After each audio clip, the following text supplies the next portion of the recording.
I have a flat tire. A very flat tire. And as my wife has informed me, in no uncertain terms, that a single flat tire is not reason enough to purchase $1,800 wheels and tires all around for the car, we're going to take it off and see if we can patch it. A little part of us is hoping that we'll find a big hole in the sidewall when we take it off, thereby making the tire unpatchable, so that we can buy those wheels and tires. However, if we don't, we'll be able to show everybody just how to patch a tire. So, here goes. We have removed the tire from the car, and now we get to reenact an episode of Dora the Explorer where we look over the tire together. And kids, tell me if you see where the hole is. So again, we're banking on the hole being in the sidewall because then we won't be able to replace it. Well, I shouldn't say replace it. Obviously we can replace it. We won't be able to fix it if the hole's in the sidewall. But if it's on the tread, we will. So we're looking for something jabbed into the tire. So let's see. It is useful to feel the thing because you can feel something jab you in the hand. One could argue whether that's a good thing or a bad thing, but at least you'll have found the hole.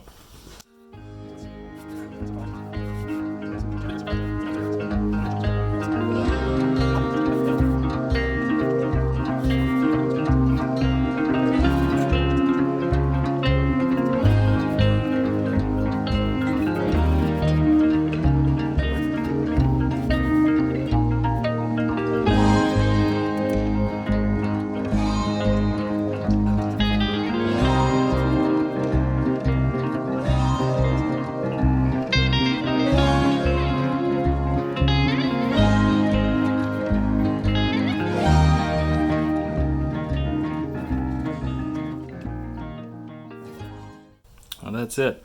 We're all the way around the tire about 1.5 times. And I don't see anything sticking out of it. So, generally pretty easy if you've got a hole in the sidewall somewhere.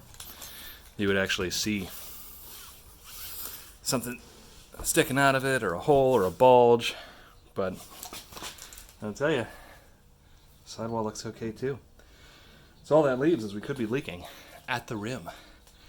If that's the case, we can find it, but the only good way to fix it, well, you could use Fix-A-Flat, but I wouldn't call that a good way to fix it. The only good way to fix it is to have the tire reseated on the bead of the wheel. I really don't want to do that. Actually, that might be my excuse to order new tires. Having gone over the tire and not seen anything obvious, either on the edge of the tread or in the tread that I can actually pull out and find where the hole is, in order to patch the hole, we're going to move on to our next technique.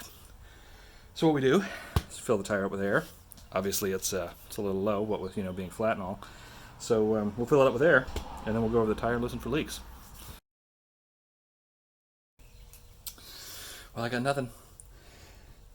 So the next technique is we put the tire basically in a big pool of water, and we see if we can see bubbles coming out of it somewhere. I mean, we know it's leaking. We saw it was flat. Now it's just a matter of finding that leak. All right. So there you have it. There is a little teeny tiny hole in the tire. Despite its size, it's letting the air out, so there's our answer. I don't know if I'll even be able to see this thing if I take it out of the water. But, mystery solved. Time to go patch a tire. Alright, so we're just about all set to get started. I will tell you that is the smallest hole I've ever seen in the tread of a tire. Ever in all of my days. So, the next step will be to get the tire kit out, the tire patch kit. And then what we'll do is we need to ream this hole out to make it bigger so that we can get the patch in. Or plug in, rather. It's really more of a plug than a patch. But there it is. So our work might be cut out for us in getting the reamer in there, but we're going to find out. So, as far as what that is, here is our tire plug kit. If I can open it with one hand. There we go. You can see that we have our plugs here. We have some rubber cement goop here that I never use. We have the reamer tool, so this is what we use to make that hole bigger. And we have our plug insert tool. So there you go. You can get these kits just with cheap plastic tools, and they work just fine. It got to a point where I was using it frequently enough that I liked the idea of getting one that had metal handles, which, you know, the desired idea is patch less tires as opposed to needing stronger tools because you patch so many tires. Alas, that's our kit. So we're going to get the tire prepped up, get it in the right spot, and then we're going to see if we can get this reamer to work. Alright, so I put a little dent where the hole is. I can still hear it with a little water on there, so it's definitely still there. The problem is, it's so small that it is enough to create a slow leak in the tire, but I can't get the reamer tool in there to make it a big enough hole that I can put a plug in it. So we're going to make the hole a little bit bigger.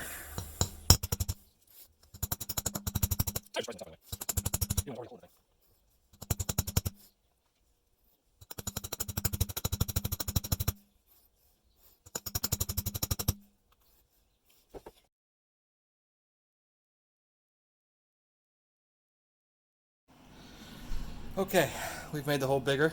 It's important that we never again speak about the events that have taken place here today. However, we should be to a point now where the reamer tool can fit in here and we can make this hole big enough that we can put a plug in it. So, it would have been nice if I just found a nail sticking out of the tire to begin with. Could just yank the fucking thing out. I say as if that's going to be easy. There we go. That's a hole.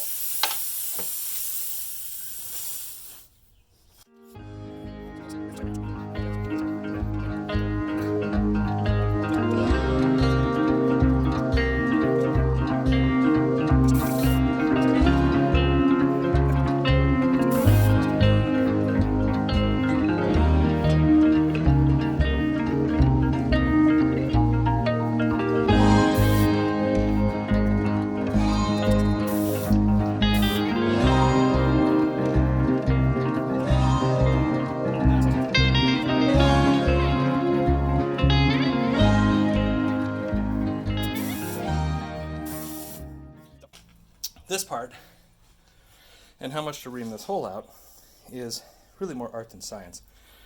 At the end of the day, you get it to a point where you still have a good amount of resistance, but you don't have to work overly hard to get this tool in and out of here. And that generally means you're in a pretty good spot to be able to fit the plug in.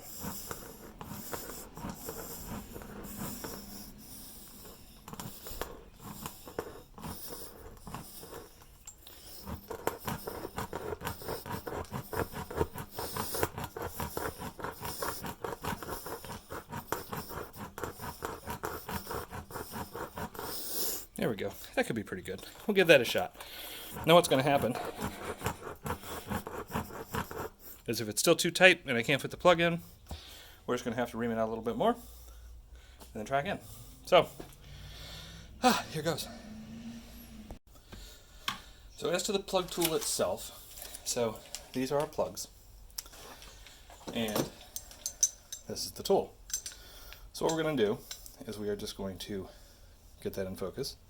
There we go. It's as if it heard me. And then we're going to feed one of these through, just like threading a needle, about halfway through. And then what we do is we insert the plug, take the tool out. Alright, so we've got one of our plug strips out of there.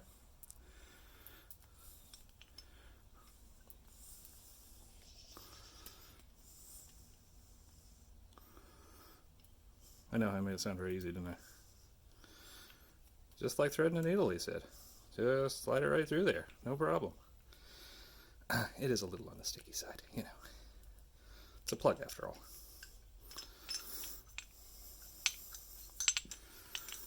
There we go. We're making progress.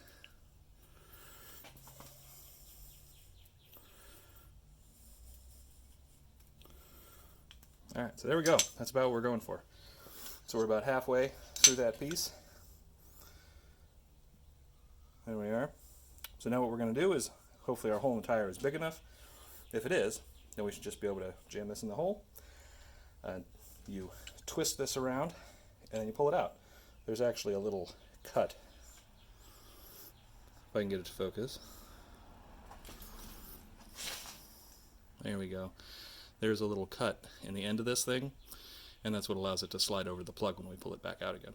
So let's give her a try.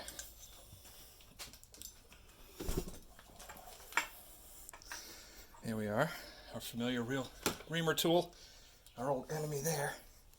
That was a blast.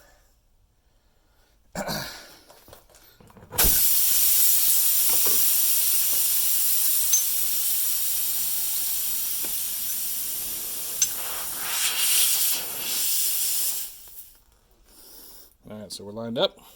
We're going to push this tool in.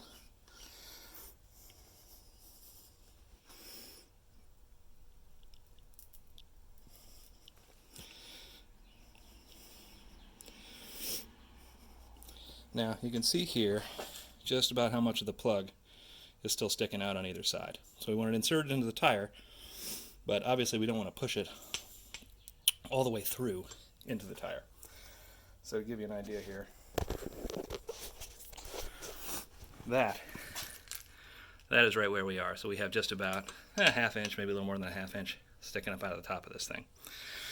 So now the handle itself is a good guide. So we're just going to rotate this 180 degrees and we're going to pull it straight out, and it should come out without the plug. That's the hope anyway. So here it goes.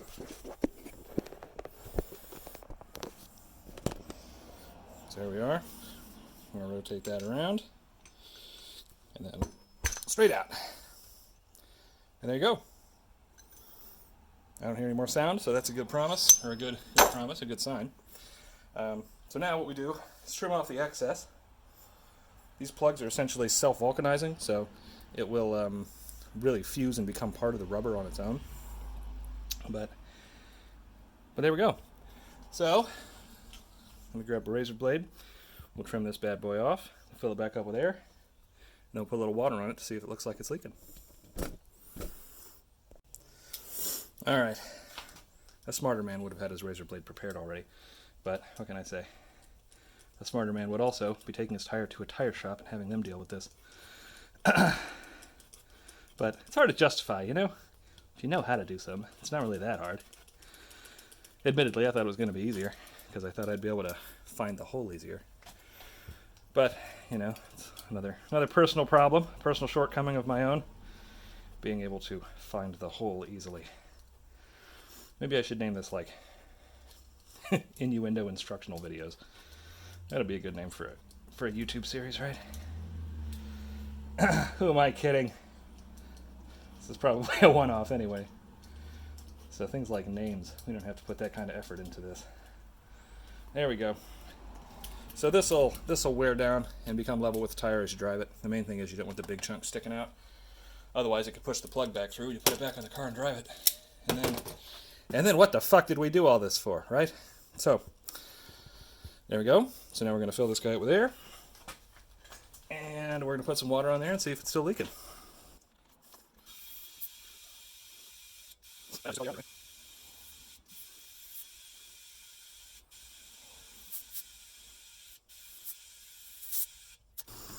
there we are. We are at roughly normal operating pressure. So, we're going to take just a little bit of water. We're going to see if we hear any hissing or see any bubbles when we pour it on our patch. So, there's our patch. Here's our water. And we're playing the Dora the Explorer game again. Do you see any bubbles? Shout it out if you see any bubbles. I don't see any bubbles. There we go. That's it. That's a patch tire. Now, I could have been more thorough when I had this tire in the water and went through it to try and find any other leaks. But I found this one and stopped. So, my hope is this is the only leak in the tire. But, you know, if I put it back on the car and I find out it's flat again tomorrow, then that strengthens my argument to be able to spend $1,800 on new wheels and tires all around. I mean, come on. Look at how close we're getting to the wear indicator there. These tires are about shot anyway, right? I know you guys are on my side. Alright, so that's how you patch a tire. Let's put this puppy back on the car and go for a drive.